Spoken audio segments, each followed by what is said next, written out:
അപ്പോൾ ഈ ആഗോള താപനത്തിൻ്റെ ഒരു കാലം ഒരു കഥ പറഞ്ഞു തുടങ്ങണമെങ്കിൽ നമ്മൾ 1800കളിലേക്ക് പോകണം. ആദ്യമായി ഗ്രീൻ ഹൗസ് എഫക്റ്റിനെ പറ്റി പറയുന്നത് 1800കളിലാണ്. ഈ വിഷയത്തെപ്പറ്റിയൊക്കെ നന്നായിട്ട് സംസാരിക്കാൻ പറ്റുന്ന ചെറുപ്പക്കാർ ഈ കൂട്ടത്തിലുണ്ട്.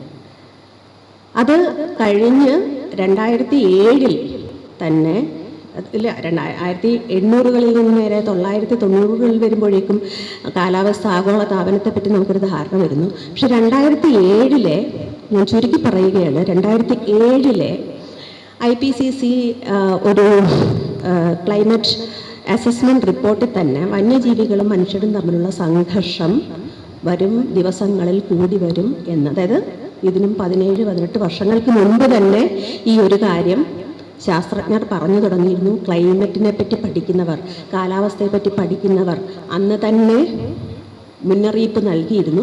പക്ഷെ സമൂഹം എന്ന നിലയിൽ നമ്മളത് കാര്യമായി എടുക്കുന്നുമായിരുന്നില്ല. അത് ദേശീയ തലത്തിൽ ഉണ്ടാകേണ്ട ഒരു ബോധവൽക്കരണവും അതിനുള്ള പ്രവർത്തനങ്ങളുമായിരുന്നു നടക്കേണ്ടിയിരുന്നത്.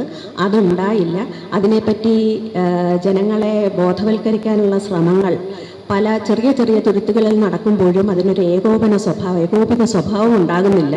ഇത് ഒരു പ്രദേശത്തിൻ്റെ മാത്രം പ്രശ്നമല്ല എന്ന് ഓർമ്മിപ്പിക്കാൻ, അതിന് പരിഹാരം എന്ത്, പുതിയ കാലത്തെ എന്തെല്ലാം പരിഹാര മാർഗങ്ങളാണ് വന്യമൃഗങ്ങളും മനുഷ്യരും തമ്മിലുള്ള സംഘർഷത്തിന് നമുക്ക് കണ്ടെത്താൻ പറ്റുന്നതെന്നുള്ളതൊക്കെ ചർച്ച ചെയ്ത് തീരുമാനിക്കണമെങ്കിൽ ഇതിൻ്റെ ചരിത്രം അറിയണം, ഇതിൻ്റെ ഭൂമിശാസ്ത്രമായ പ്രത്യേകതകൾ അറിയണം, ഭാവിയെപ്പറ്റി ഒരു ഭാവന വേണം. ഇപ്പോൾ വന്യമൃഗങ്ങളെ എല്ലാം കൊന്നുകളയണമെന്ന് ആഗ്രഹിക്കുന്നവരുണ്ടാവും. കുറച്ച് പ്രശ്നക്കാരായ മൃഗങ്ങളെ മാത്രം കൊന്നിട്ട് പ്രശ്നം തീർക്കണമെന്ന് ആഗ്രഹം ഉണ്ടാവും. മൃഗങ്ങളെ കൊല്ലാതെ പ്രശ്നം പരിഹരിക്കണമെന്ന് ആഗ്രഹിക്കുന്നവരുണ്ടാവും. ഈ 3 പേരുടെയും പക്ഷത്ത് ശരികളുണ്ടെന്നും ഈ 3 പക്ഷങ്ങളുമായും ചർച്ചകൾ നടക്കണമെന്നും ആ ചർച്ചകൾക്ക് ഏത് വിധത്തിൽ എമ്പതറ്റിക്കായ പരിഹാരം കാണണമെന്നും ശ്രമിക്കാൻ ശേഷിയുള്ള നേതാക്കളിൽ ഒരാളാണ് സ്വരാജ് എന്ന് എനിക്ക് ഉറപ്പുണ്ട്.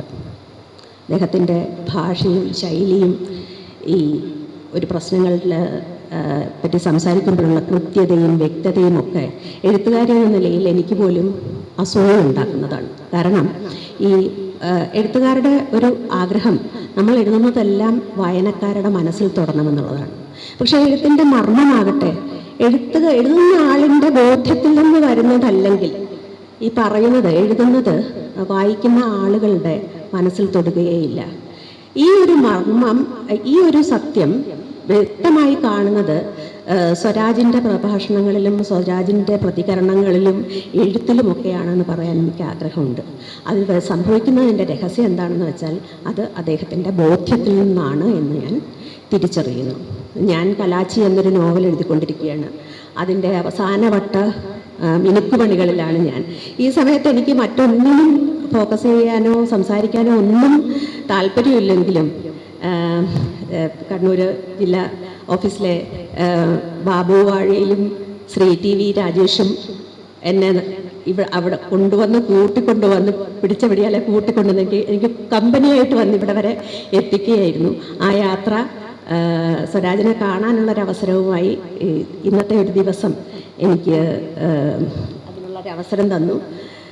ഇങ്ങനെ ഒരു വേദിയിൽ എന്നെക്കാൾ നന്നായി സ്വരാജിനെ അറിയുന്നവരാണ് നല്ല. അപ്പം ഞാൻ എപ്പോഴും വിചാരിച്ചിട്ടുണ്ട് എങ്ങനെയാണ് സമകാലികരായ തൻ്റെ പ്രവർത്തകർക്കിടയിൽ ഈ വിധത്തിൽ ഈ ജെൻഡർ ഇക്വാളിറ്റിയെ പറ്റി അല്ലെങ്കിൽ പരിസ്ഥിതിയെപ്പറ്റി അല്ലെങ്കിൽ ജനാധിപത്യത്തെ പറ്റിയൊക്കെ ഒരു പടി കൂടി ഉയർന്ന, ഒരു ഗ്രേഡ് കൂടി ഉയർന്ന ഒരറിവ് സ്വരാജിന് എങ്ങനെ ഉണ്ടായി എന്ന് ഞാൻ എപ്പോഴും അത്ഭുതപ്പെട്ടിട്ടുണ്ട്.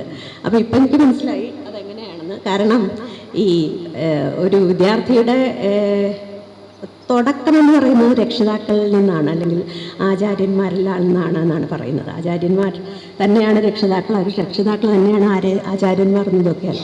ആര് പഠിപ്പിച്ചു എന്നുള്ളത് വളരെ പ്രധാനമാണ്. ഏത് സ്കൂളിൽ പഠിച്ചു എന്നത് വളരെ പ്രധാനമാണ്. ആരെയാണ് ഒരു വിദ്യാർത്ഥി മാതൃകയാക്കുന്നത് എന്നത് പ്രധാനമാണ്. ഇതിന് ശേഷം പിന്നെ വിദ്യാർത്ഥിയുടെ പഠനം ഈ നമ്മുടെ പാദം ശിഷ്യ സ്വമേധയ എന്ന് പറയും.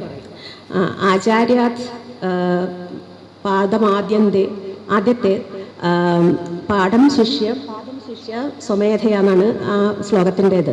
അപ്പോൾ അതിൽ കുറച്ച് സ്വമേധയ പഠിക്കും. പക്ഷെ അടുത്തത് സഹബ്രഹ്മചാരികളിൽ നിന്ന് പഠിക്കും.